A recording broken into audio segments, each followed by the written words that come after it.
les ofrezco una nueva definición del hombre. El hombre es un animal que hace jardines. Tan específicamente humano es el jardín como la pirámide, el acueducto, el palacio o el edificio de departamentos. El jardín tiene muros o finge no tenerlos. Quien tiene muros sabe y acepta que su jardín es un refugio, que hay que defender del oleaje caótico de la realidad. Quien no los tiene pretende que su jardín se extiende más allá de los límites que equivalen al universo, que todos pueden entrar en el jardín.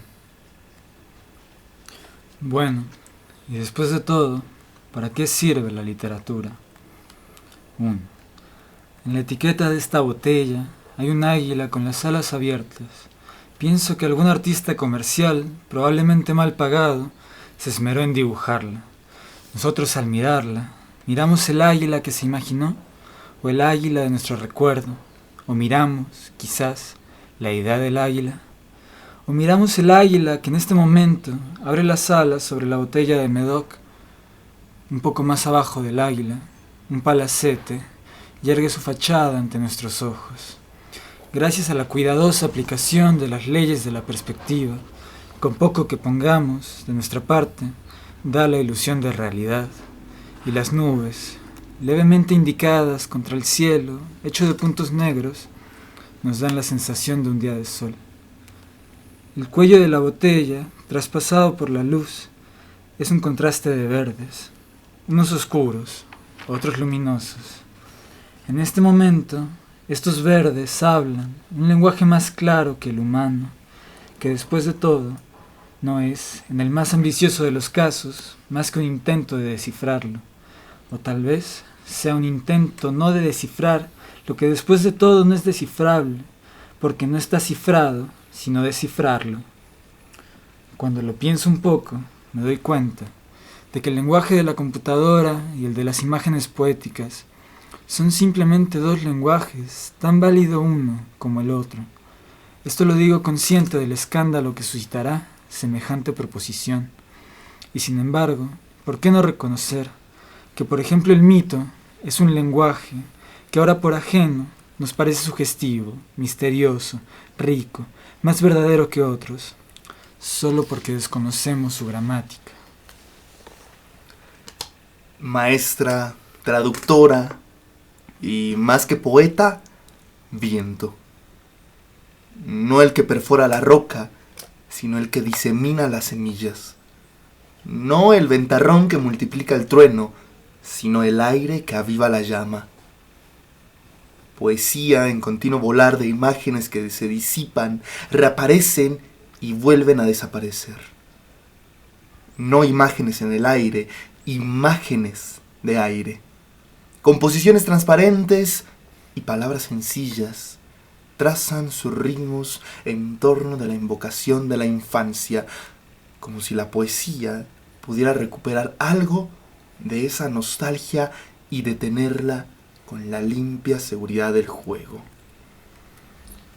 Muy buenas noches, estamos aquí una vez más, como todos los miércoles, en Radio Tepoztlán. Nos escuchas por Radio Tepoztlán, la estación de radio 92.3 FM o por radiotepoztlán.org en internet. A mi lado, como todos los miércoles, Dante Gómez García y su servidor, Mateo Morales Barcé. Y hoy vamos a hablar de Isabel Freire, una poeta de mediados del siglo XX que, bueno, sin duda es una poeta muy poco reconocida por su trabajo, al menos dentro del canon estándar de las letras mexicanas. Sin duda, pero antes que nada, Mateo, darte la bienvenida nuevamente al programa. No fue larga la ausencia, pero de todos modos es un placer tenerte nuevamente. Y sobre todo aperturar con este programa que ya llevamos tiempo ambicionando, ¿no? Tal como lo mencionas, Isabel Freire, de nombre completo Isabel Freire Benson. Poeta mexicana, propiamente mexicana porque analizaremos más adelante que es un poco polémico su lugar de nacimiento, ¿no?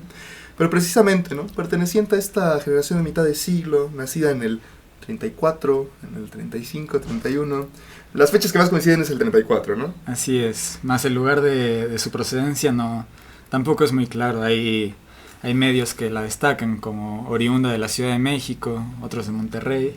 Incluso ella se llega a proclamar en algún momento como estadounidense. Sí, que esto analizaremos más adelante, que posiblemente es metáfora. Pero bueno, pues queríamos hablar de Isabel Fraire, ya que aparece en la antología Poesía en Movimiento, una antología de poesía que recopila, antologa, toda la primera mitad del siglo XX de la poesía mexicana, específicamente mexicana. Y entre los poetas jóvenes de esta antología, en el primer apartado aparece Isabel Fraire. Octavio Paz, José Emilio Pacheco, Homero Arígis son los que recopilan a todos estos poetas. Y aparece ahí, siempre nos han gustado mucho. Solo tienen 4 poemas en esta antología. Al final hablaremos de uno de estos 4, más en específico, como ya suele ser nuestro ritmo cotidiano. Pero siempre nos han gustado mucho y decidimos investigar más y compartir con ustedes el placer que involucra leer a Isabel Fraire. Y parte fundamental del placer que es leer a Isabel Fraire consiste en su uso, su juego, la forma en general y cómo se transgiversa la forma, que sin duda en el momento en el que ustedes puedan leer alguno de sus poemas se darán cuenta que es lo primero que brinca de la página. Encontrar tantos espacios, tantos juegos, las escalinatas, los juegos geométricos que son verdaderamente revolucionarios. Y no sé si te gustaría expandir más en qué implica Isabel Fraire, en dónde recae su peculiaridad, la renovación para la poesía mexicana. Claro, sí, creo que justamente es el elemento en el que Isabel Fraire innovó para la poesía mexicana, este juego de los espacios. Y creo que todavía hoy en día, si bien hay muchos poetas contemporáneos que juegan más con los espacios, arrastran las palabras, tal como dice ciertas escalinatas, Isabel Fraire es de estas primeras portavoces en jugar con la forma. Para complementar, decía García Pons sobre Isabel Fraire, que jugaba con las palabras. Las acomoda como en un rompecabezas o como en un cailidoscopio para recordar uno de sus objetos favoritos e insinuar un poco el carácter mágico y casual de ese juego en el que siempre interviene el azar para fijar las posibilidades de la belleza. La regla básica de ese juego, la regla a la que el poeta no puede dejar de someterse porque la obedece aún sin darse cuenta, es crear una serie de apariciones mediante las que el mundo se refleja en el poema y el poema en el mundo. Sueltas, haciéndose eco una a la otra, huyendo y reuniéndose, las palabras van fijando los precisos perfiles de una imagen que continuamente se desvanece y vuelve a mostrarse. Ahí acaba la cita de García Pons. Por desgracia no vamos a poder compartirles en gráfico, que creo que también no solo es una riqueza la lectura en voz alta de Isabel Fraire, sino la misma contemplación del texto, que pareciera un cierto cuadro espolvoreado al azar, pero que guarda un sentido, precisamente, y valga la redundancia, no solo para la intención de su lectura, sino también para la misma visualización del poema como un cuadro.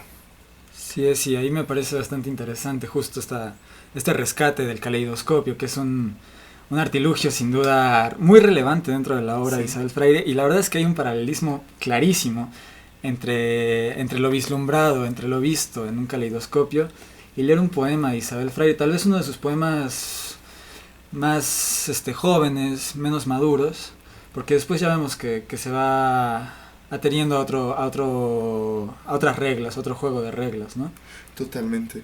Sí, Isabel Fraire, mencionar y ir adelantando un poco de su vida, tal como lo mencioné al inicio. Ella fue maestra, traductora y poeta. Podríamos englobar toda su persona en esas 3 frases. Pero pues resulta muy importante, ya que fue maestra de literatura, pero también de lenguas. Ella era muy aficionada al idioma inglés, a tal punto que ese contacto con las poéticas de escritores estadounidenses e ingleses hizo que creara la primera, o más bien la mejor hasta ese momento, antología de poesía traducida del inglés al español, donde abordaban poetas como Ezra Pound, T.S. Eliot, E. Cummings, Wallace Stevens, William Carlos Williams, puros nombres grandes. En un volumen que se titula 6 poetas de lengua inglesa, publicado en 1976, empieza por ahí el legado también como ensayista de Isabel Fraire. Y al final, la verdad, la poesía de Isabel Fraire, y más bien la lectura, la interpretación, pues es un ejercicio de de rehacer lo que entendemos como la belleza, porque no podría debatir que son poemas de una belleza extraordinaria, sin embargo una belleza muy, muy inusual. Y es incesante la experimentación, la alquimia con las formas, los acentos, los espacios, los ritmos.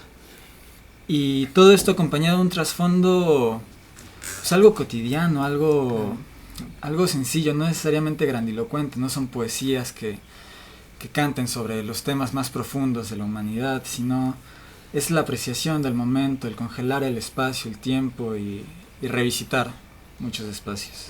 Sí, de los temas cotidianos. Bien, esa fue la primera pintada que hacemos de Isabel Fraire. Continuaremos en la siguiente pausa hablando un poco de su biografía. Y para cerrar les voy a leer uno de sus poemas titulado ¿Qué haré?, de Isabel Fraire. ¿Qué haré? Me mataré, te mataré, lo mataré, no sé. Un excelente estudio dionisiaco sobresale del agua mientras clavan poetas sutiles sobresaltos. ¿Qué haré? Comeré, beberé, soñaré, no sé. Suena una campana en lo alto del río Alto. Las palomas avientan en vuelos suicidas. No sé qué haré. El día tiende alfombras de cristal. Los edificios se sostienen en el aire. El silencio se acumula. El diafragma se perfora y los mundos se desploman. Se oye un grito astillado que se clava en el minuto. Caen olvidos y besos apagados, y perros apaleados, y cuchillos asesinos. Giran cuartos de hospitales con sus cóncavos delirios, poblados de ruidos infinitesimales que despiertan y sostienen el desvelo. Yo lo vi, se quedó en mis ojos y lo olvidé. ¿Y ahora qué haré?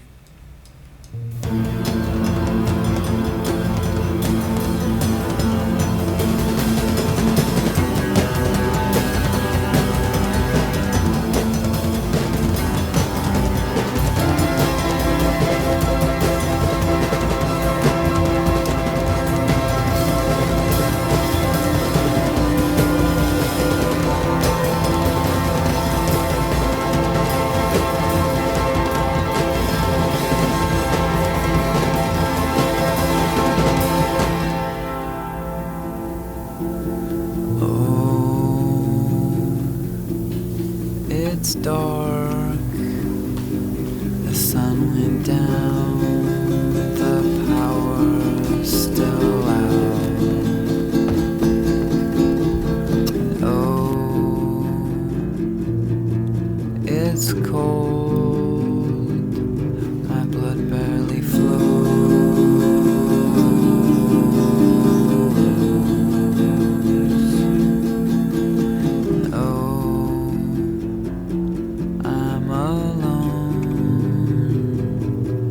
Except for the sound of insects flying around. They know my red blood is warm still. Cuando la noche toma forma de ballena y lo devora todo sin devolver la imagen al recuerdo, y caes en el tiempo perdiendo hasta la huella de tu nombre, dejando en el espacio señales de sombra sobre sombra. Cuando la noche calla porque no tiene ojos, enmudece porque no tiene oídos, es una sola enorme cicatriz y todo insiste en persistir moviéndose, inútil hojarasca en un pozo cegado. Entonces, cuando el cabo del fin y del principio son un punto cualquiera de la nada, que atan y desatan dedos distraídos, yo giro y giro hacia mi muerte y ya nada deseo. Los sueños se han borrado de mis ojos, el mundo de mis manos, buscando un pie de tierra en que apoyarme, una raíz de donde asir mi muerte. Escribo, La noche toma forma de ballena que todo lo devora, interminable. Y volvemos a Radio Tepoztlán en Ecos para el Diluvio Cotidiano. Les recuerdo que estamos hablando de Isabel Fraire. Mateo nos acaba de deleitar con un gran poema, Cuando la noche toma forma de ballena. ¿Qué títulos maneja Isabel Fraire? ¿Qué imágenes? ¿Qué imágenes? Sí, sería más propio decirlo. Y bien, pues como ya saben, alternamos un tanto de lectura con información sobre la escritora o escritor de por medio. Y pues esta segunda parte corresponde a su biografía. Bien, resulta problemático porque, por poner un ejemplo, uno de los sitios web que tú sueles encontrar más comúnmente cuando investigas de un escritor dice que nace Isabel Fraire en la ciudad de Monterrey, Nuevo León, el 30 de julio de 1931. Pero tanto Poesía en Movimiento, la cual ya mencionamos hace un momento, y esta edición que tenemos aquí, que Mateo tiene en sus manos. Caleidoscopio Insomne, editado por el Fondo de Cultura. Una gran edición, que aparte tiene la cualidad de ser cuadrada, precisamente para acoplar este juego que hace Isabel Fraire con sus palabras, ¿no? Este escalineo. Sí. Requiere de mucho espacio, mucha página en blanco. Precisamente. Y estos dos últimos libros que mencioné dicen que Isabel Fraire nace en 1934 en la Ciudad de México. Así es. Y, en cambio, esto va a ser un poco, como dato curioso, no lo sé cómo deberían tomarlo, pero en una entrevista, quizá en la más famosa que tiene Isabel Fraire, ya cuando ella era de una edad más avanzada, menciona haber nacido en Estados Unidos y posteriormente haber sido raptada por otra familia. Su familia biológica se quedó allá en Estados Unidos y ella pues, vino a México.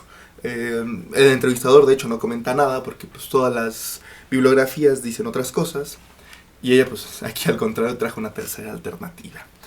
Hay aquí varias cuestiones, es un poco confuso tratar su biografía.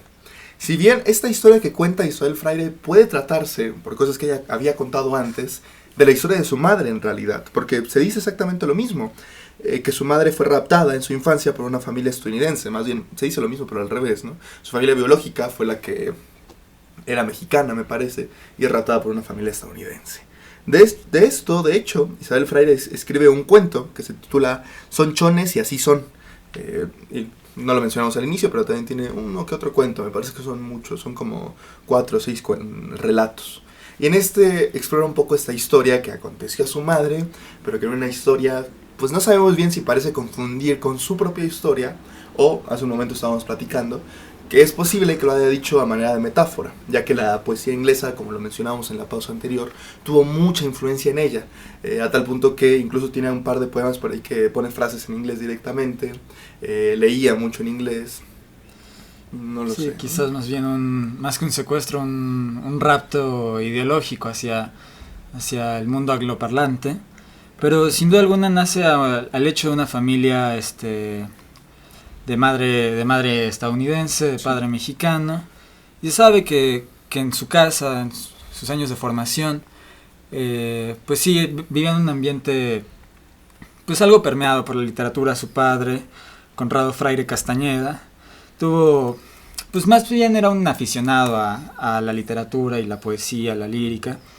cosa que tuvo su impronta, su impacto en Isabel, la cual posteriormente realizaría sus estudios universitarios en la Facultad de Filosofía y Letras en la UNAM.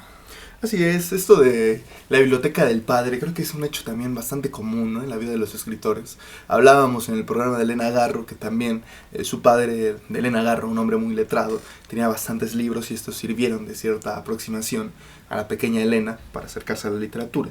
Parece que es el mismo caso en el de Isabel Fraire, familia muy culta y que la aproximaron poco a poco, según los registros, a la literatura tanto en lengua española como en lengua inglesa, ¿no? Así se fue formando. Ella misma lo dice, así aprendí, gocé de las rimas y de las palabras. Y bien, tal como lo dice, se titula de la Facultad de Filosofía y Letras en la Universidad Nacional Autónoma de México y también imparte clases de literatura ahí un par de años más tarde, ¿no?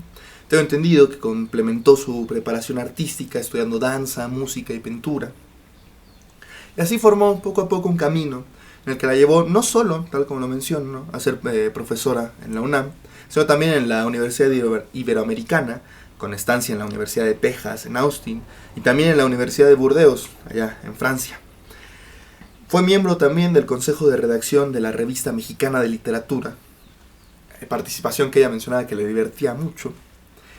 Y a día de hoy su obra ha sido traducida al inglés y al francés.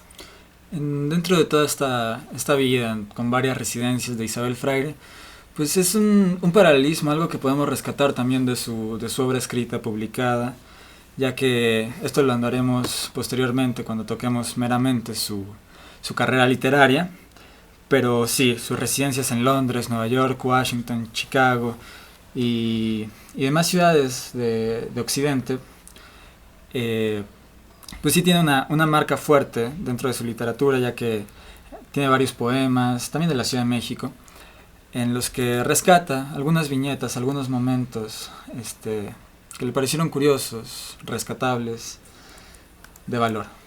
Claro, ya lo mencionamos hace un momento, tiene algunos títulos, ¿no?, donde hasta introduce el nombre de las calles.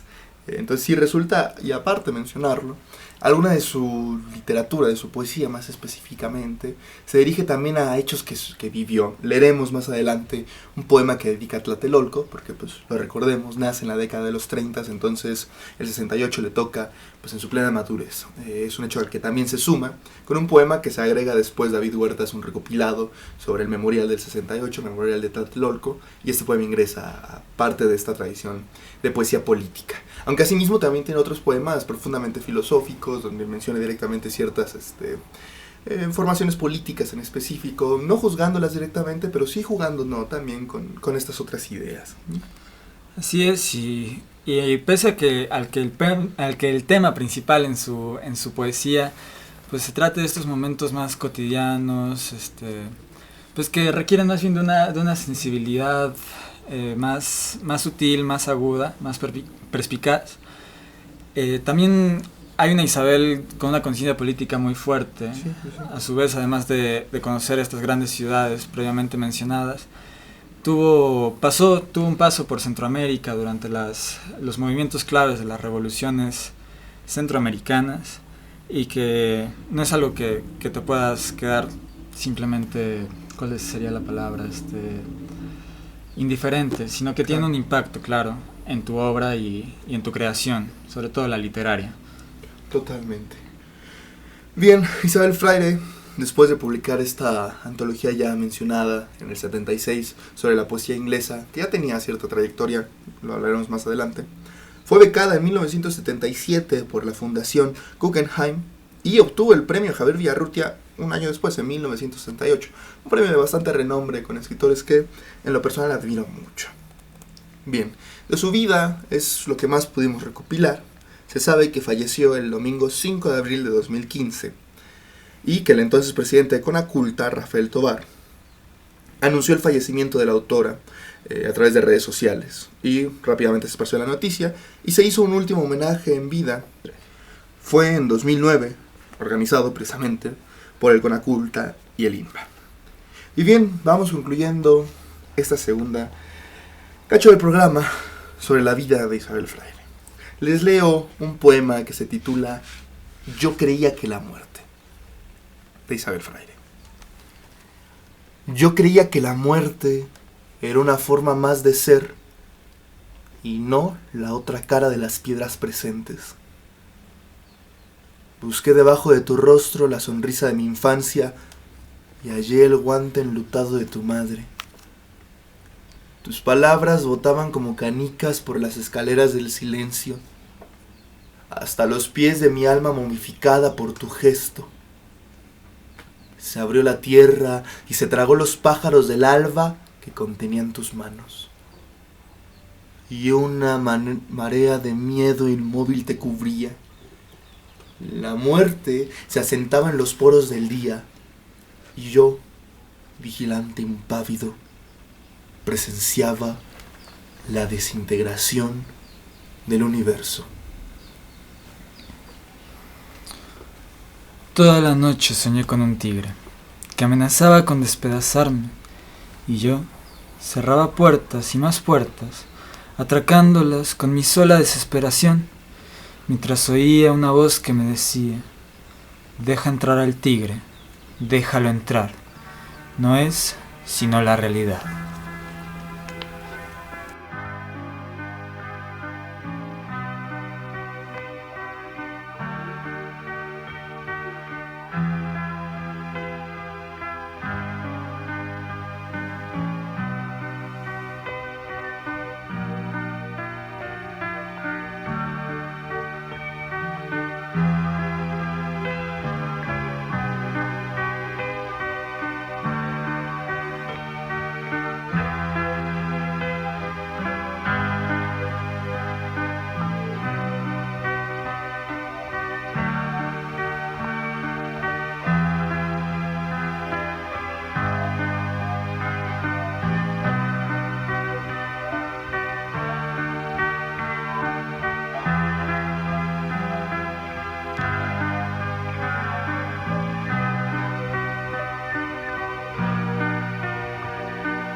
Alta vuela la noche.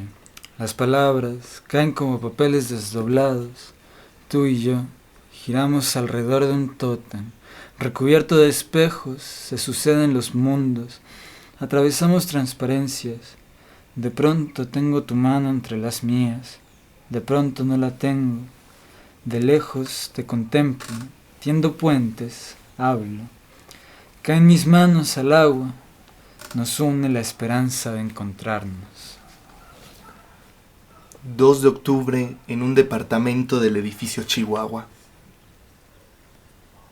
Piel, rota orilla, incierta de piel rota. Carne como la carne que le doy al gato. La sangre resuma y chorrea en goteras, se ve el hueso. Ancho y profundo boquete como plato sopero, alto en el muslo el tazón de carne cruda y sangre, cuerpo tendido en el piso de 4 dedos de agua. No es nada. ¿Cómo que no es nada? ¿Te duele? Nada. Un rozón. Las balas atraviesan vidrios, atraviesan puertas, se entierran en paredes. ¡Cuidado, señora! Tiene un niño en los brazos. ¡Métase al baño! Ahí está más segura. Los estampidos retumbando arrecian. ¡Agáchense! ¡Hasta abajo! No se asomen, por Dios. ¿Cómo te sientes? No es nada. La señora con su niño en brazos gritando. ¿Por qué siguen? ¿Por qué siguen tirando? Dios mío, Santa Virgen, que paren, ya no sigan. Otra vez. Agáchense. Bajen la cabeza. Dame la mano. Como mala película que no termina nunca. 10 días después, los periódicos no hablan de nada más que de la Olimpiada. No fue nada, un rozón. Muy bien, para esta siguiente sección hablaremos sobre la trayectoria literaria de Isabel Freire. Creo que estos 2 poemas que acabamos de leer pues son altamente contrastantes, sí, y nos permiten acercarnos al ejercicio de vislumbrar realmente qué involucra temáticamente toda la poesía de Isabel Freire, los extremos, los polos en los que se desenvuelve, en los que hace un ejercicio lírico, en este caso con un poema de amor y un poema de lucha. Precisamente, sí, lo íbamos anunciando en las partes anteriores, porque también de la pluralidad que implica la literatura, la poesía de Isabel Freire, aunque lo remitíamos a lo cotidiano, y creo que sigue siendo así. Si bien es político, pueden ver bien en este poema de 2 de octubre, en el edificio Chihuahua, que se sitúa por la cuestión de los diálogos, de la narrativa, pues sí, en una visión muy cotidiana de cómo vivieron la gente que consideraba un cotidiano, los que estaban pues en el edificio Chihuahua, y un poema totalmente desolador, ¿no? Ese impacto con no fue nada, un rozón, y aparte lo dice, ¿no? Hasta texto político, ¿no? Días después los periódicos no hablan nada más que de las Olimpiadas. Qué fuerte. Y Alta vuela la noche, en contraste el primero que leyó Mateo, también son versos riquísimos, pero en otro sentido, ¿no? Precisamente tal como lo dices. Unos versos esto de nos une la esperanza de encontrarnos, qué preciosidad. Se suceden los mundos, atravesamos transparencias, imágenes casi oníricas las que cuenta este poema. Y ustedes lo pudieron ver, ¿no? Con el de la ballena del sueño y otros tantos que leímos. Este contraste que va contando historias, bailando emociones y situaciones, a través de una riqueza excepcional. Pero bueno, pues tal como lo introdujo Mateo, hablemos un poco de su carrera literaria. Inicia publicando más bien una pequeña antología de 15 poemas que se titula 15 poemas. En 1959 es cuando publica esto, una edad muy temprana. Como un número especial de la revista Catarsis. Me parece que sí. Y aparte que participó en muchas revistas, ahorita les vemos en el listado de todas las que participó. Sí, es de hecho rescatar que para el momento en el que son incluidos sus poemas en Poesía en Movimiento, no había publicado más que ese libro, ese número especial más bien, porque no es propiamente un libro. Sí, es verdad, es verdad.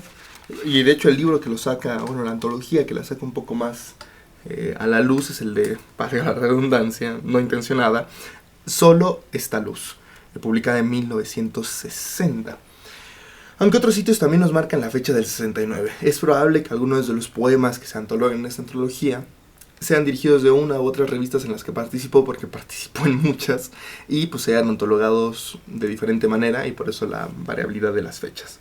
Pues ya que estamos mencionando las revistas, les mencionamos que colaboró en las revistas Catarsis de Monterrey, en la revista de la Universidad de México, en una revista titulada La Semana de Bellas Artes, en la revista Proceso, muy conocida, la revista Diálogos, la revista Plural, otra que se llama Siempre, México en la Cultura, una revista muy importante. Luego trabajó en la Revista Mexicana de Literatura, la revista Excelsior, la revista 1+1 y finalmente publicó un par de artículos en La Jornada. Una vasta obra. Bueno, vasta cantidad de revistas en las que colaboró. Después de estas publicaciones, es cuando aparece ya en el 76, ya siguiendo este hilo crónico, el de 6 poetas de lengua inglesa, ¿no? Donde forma parte, ya lo mencionamos al inicio, pero se los recuerdo, varios poemas traducidos por T.S. Eliot, Wallace Stevens, William Carlos Williams, Ezra Pound, E.E. Cummings y W.H. Auden. Así es, entonces, viendo todos estos poetas a los cuales traduce, pues intuimos que ella sigue más bien la tradición de la poesía inglesa, que principalmente son sus influencias, a los cuales, bueno, poetas por los cuales tiene una seria devoción a su trabajo, y sí puedo encontrar al menos algunos cercanías, espejismos quizás, entre, no sé, la poesía de T.S. Eliot, los 4 cuartetos, y la poesía, bueno, a lo largo de su trayectoria, la poesía de Isabel Fraile. Y justo esto que mencionas de Poemas en el regazo de la muerte, publicado en el 76, ¿no? Sí.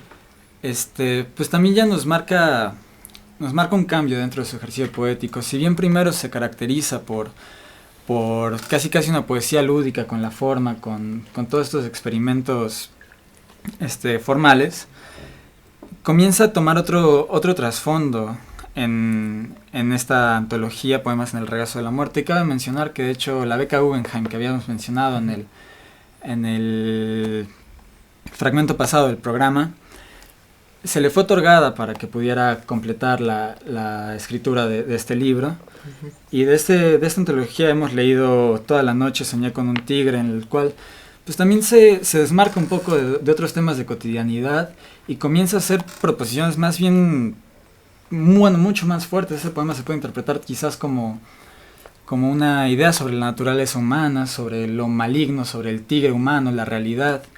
No sé, hay un desarrollo poético muy fuerte y vemos un crecimiento en su lírica.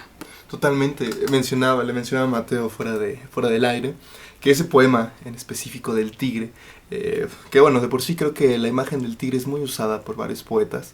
Me recordó mucho a un poema de Borges, seguramente lo conocerán. Uno que inicia diciendo: el tiempo es un tigre que me desgarra, pero yo soy el tigre. Lo estoy parafraseando, no recuerdo muy bien. El tiempo es un río que me destroza, pero yo soy el río. Un par de versos más y termina diciendo: el mundo, desgraciadamente real, y yo, desgraciadamente, soy Borges. Que juega también con esta parte de la identidad, del ser, el tiempo. Y bueno, resulta curiosa la coincidencia con este poema de Isabel Fraile. Tal como lo mencionas, la antología Poemas en el regazo de la muerte, ahorita estaba revisando las fechas y me parece que es publicada en el 77, bueno, por lo que corroboran varios de los sitios web que usted también puede visitar, pues sí que es en el 77. Antología muy importante y creo que de las más conocidas, ¿no?, de la obra de Isabel Fraile. Sí, Guerrero, también parece interesante que posterior a esta antología no sigue una línea cronológica de publicación muy fuerte, no es sino hasta el 97 que publica Puente Colgante con más poemas, pero siguiendo la misma línea temática. No sé si sea un estanco en el estilo, más bien un enraizamiento, un arraigo en la poesía que ella quería hacer, y bueno, posteriormente se publica Caleidoscopio Insomne, en el cual se recopila toda su poesía. Claro. Si aquí respetamos un poco más el orden cronológico, puede ser que esta ausencia que mencionas entre estos años de una antología de poesía a otra se deba a otras publicaciones que no hace respecto a poesía, sino a unos temas más ensayísticos. Tenemos aquí registrados la antología de pensadores norteamericanos del siglo XIX, publicada en 1983, la miscelánea de poesía norteamericana, publicada en 1987, la caja de Pandora, traducciones de poesía norteamericana, publicada en 1982, y una última obra ensayística, un cuento infantil, perdón, lo estaba confundido con la anterior, que se titula Una aventura inesperada, publicada en 1985, reeditado después en el 2007.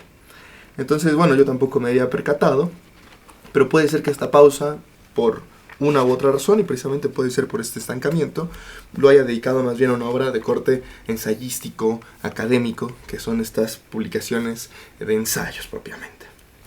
Tal como mencionas, Irse para volver, Puente Colgante se publica en 1997, y de ahí se reúne su poesía hasta el 2004, en Caleidoscopio Insomne, la antología que ya les habíamos mencionado que tenemos aquí en nuestras manos. En fin, concluimos esta tercera parte de su carrera literaria. Mateo les leerá un poema titulado Poema. Parece redundante un poco.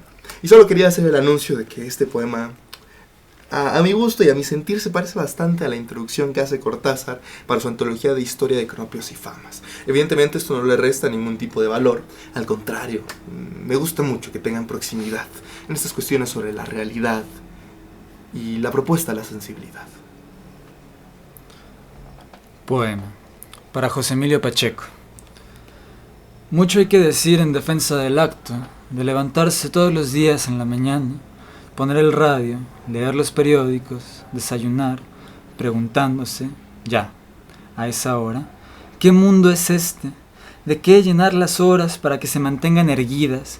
¿Qué labor emprender que, aunque sea un espejismo, nos deslumbre por un rato? ¿Con qué barrer las cenizas de todos los temores, de todas las dudas, que dejan en nosotros pesadillas y noticias, y el sabor vacío del pan comido con ansiedad o sin hambre? Recomenzar el juego, iniciar una vez más con un acto cualquiera el movimiento de las piezas, sospechando que ahora, como siempre, caeremos en la trampa, que la trampa es el único final posible para las piezas de que disponemos, pero de todas maneras seguir el juego, mantenerlo vivo para un hipotético relevo que tenga más malicia o saque nuevas piezas de la bolsa.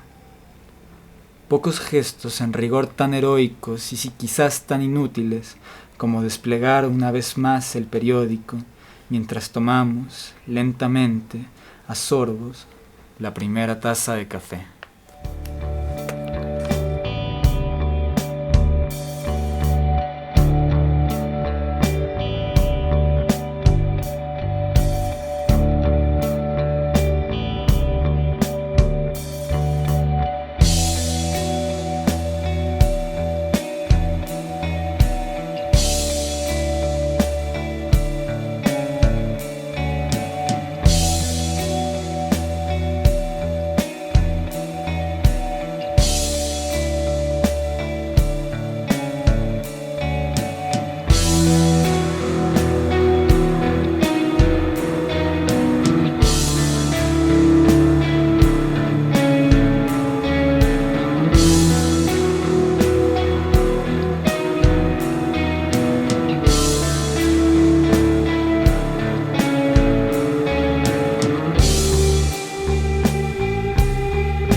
Y regresamos por Radio Tepoztlán 92.3 FM o por radiotepoztlán.org. Muchas gracias por sintonizarnos y para esta última sección del programa vamos a compartir el poema que nos inició y que al menos en mi caso sigue siendo el poema que más me emociona junto con algunos otros, pero sin embargo es un gran poema introductorio para introducirse de lleno, de golpe, al estilo de Isabel Freire. Sigue una línea de poemas tal vez con alguna influencia cinematográfica, ya que el poema que está a punto de leer Dante se titula 8:30, con la película de Federico Fellini. 8:30. No es cuestión de hacer un esfuerzo y de ir en contra de la corriente, con lo cual no sé lo que quiero decir, con lo cual no sé, con lo cual no es cuestión de hacer más, no es cuestión tampoco de dejar brillar la luna y contemplarla a solas, a secas. No es cuestión, no, de danzar una ronda interminable de caretas y gestos dirigidos, ni de inventar el pétalo en que tiemble de nuevo la primera gota de rocío. Sí, no, sí, abrirse, pero ¿cómo? Como una flor tocada por la luz, desentrañar, gritar, buscar, abrir, cerrar, buscar unos labios y en los labios lo que ya sabemos y se pierde. No es cuestión de esperar la aparición de un dios en el lugar insólito, en Gomorra incendiada, en Sodoma, en el centro mismo de un corazón que ignora, en el nuevo relámpago de luces mercuriales o de ojos que brillan, que buscan, que prometen. Ojos que son, tal vez, quién sabe, el reflejo de una nada que se busca, se excede y se proyecta en una sombra inmensa, en su contrario absurdo, en un total, un todo tan inalcanzable e incomprensible como la nada misma, el absoluto reverso de sí mismo, y un andar de hormigas careando, de huestes siempre infieles, de torturas y goces incompletos. Y un andar. Ya veo, ¿qué veo? Me veo y veo lo mismo y nada. No era, después de todo, lo que yo quería decir. Sino, la marquesa salió a las 5. Solo que para poder salir a las 5, la marquesa tuvo que regresar al vientre de su madre y volver a salir. Pero sin esfuerzo, sí, sin esfuerzo, porque yo y tú somos la luna y por eso brillamos sin esfuerzo. Y si no lo crees, mírate brillando sin saberlo. Muy bien, eso fue 8:30 de Isabel Freire, recitado por Dante Gómez García. Y bueno, yo siento que, primero que nada quiero hacer la invitación a que cada uno de ustedes se enfrente con este poema y vea la hoja, simplemente vea la página. A mí me pareció una gran forma de recitarla, la manera en la que la acabas de recitar, estos espacios, estas formas de... No sé si sean poemas concebidos para leerse en voz alta, ¿sabes? Es sin duda una disyuntiva que tengo. Totalmente. Pero, no sé, hay una gran belleza a la hora de recitarlo, pero los invito a que hagan el experimento de leerlo, ya que este fue el poema que primero me saltó hojeando la antología de poesía en movimiento, por la forma. Claro, claro. Sí, es curioso. En literatura se dice, o bueno, más bien algunos de los literatos abogan, como Julio Cortázar, que uno siempre debe darle al lector la voz de la interpretación final. Ya lo decía incluso José Emilio Pacheco en la carta a George B. Murphy en defensa del anonimato, la que leímos el programa pasado, que el lector es el que crea los versos, el que los inventa al leerlos, y el significado que les quiere otorgar es el significado que será, ¿no? En última instancia. En ese caso, el lector, como el espectador de una obra de arte, es el coautor de la obra. Eso sucede en toda obra literaria, o así debería de suceder.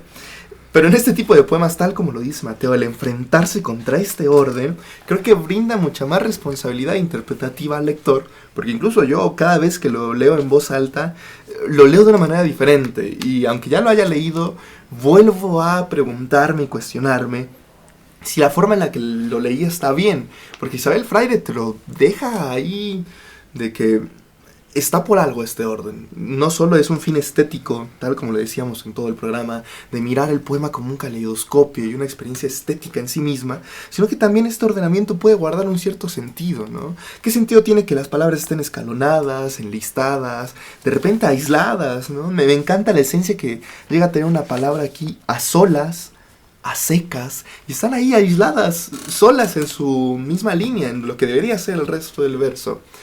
Entonces eso le brinda de un carácter, no sé, potentísimo. Y que se complementa completamente con el fondo, que es tan incierto. Puedes encontrar algunas correlaciones con la película de 8:30 de Fellini, puedes encontrar simplemente una interpretación muy libre, y siento que es un ejercicio que se retroalimenta profundamente con la forma.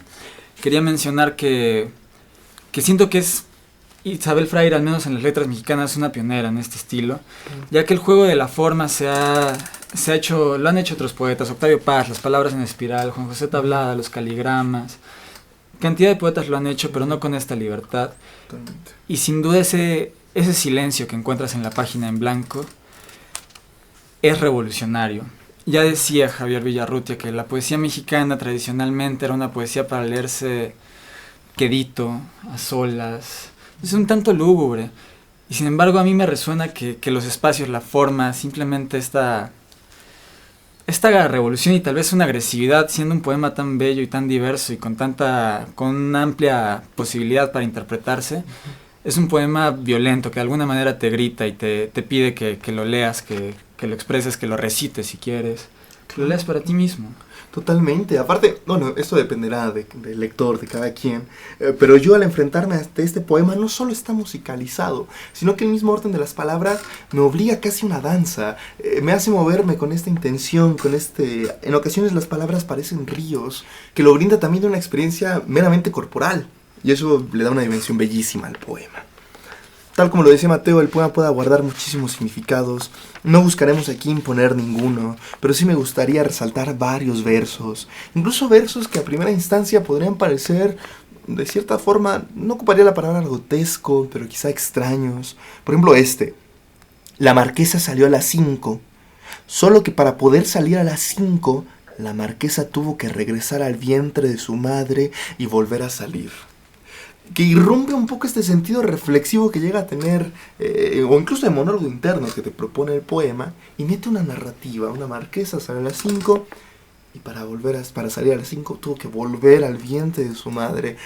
No sé, ahí puedo tener bastantes ideas de a qué se refiere esto.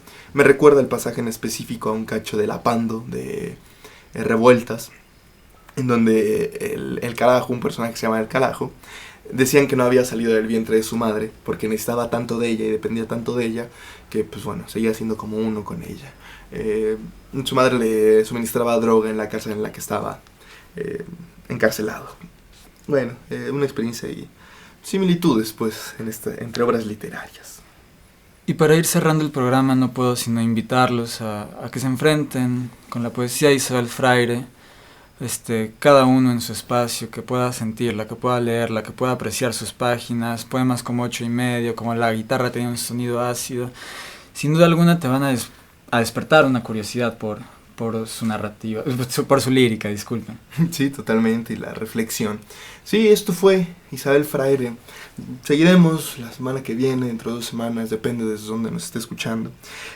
A traer más contenido, veremos con quién cerramos el año aquí en Ecos para el Irú Cotidiano. Pues muchísimas gracias por escucharnos. Mateo cierra el programa con un poema más de Isabel Fraire. A veces me irrita darme cuenta de que escribir está lleno de trampas. Aprender a escribir es aprender a manejar trampas y forjar las propias trampas, lo que se llama genio. ¿Cómo entonces hablar de la misión sagrada del poeta o tonterías por el estilo? El arte es artificio. Poco después de escritas estas líneas, como un súbito milagro, constato con sorpresa que el sol, como un mago que se divierte, comienza a jugar con los reflejos de mi pluma, trazando círculos de luz sobre la sombra del muro, que crecen y decrecen, se abren y se cierran, dibujando espirales de reflejos irisados. Como si de pronto una espectral cola de pavo real se presentara a burlarse de mí, sugiriéndome irónica que el sol es un mago que hace trampas. Muy buenas noches. Muy buenas noches.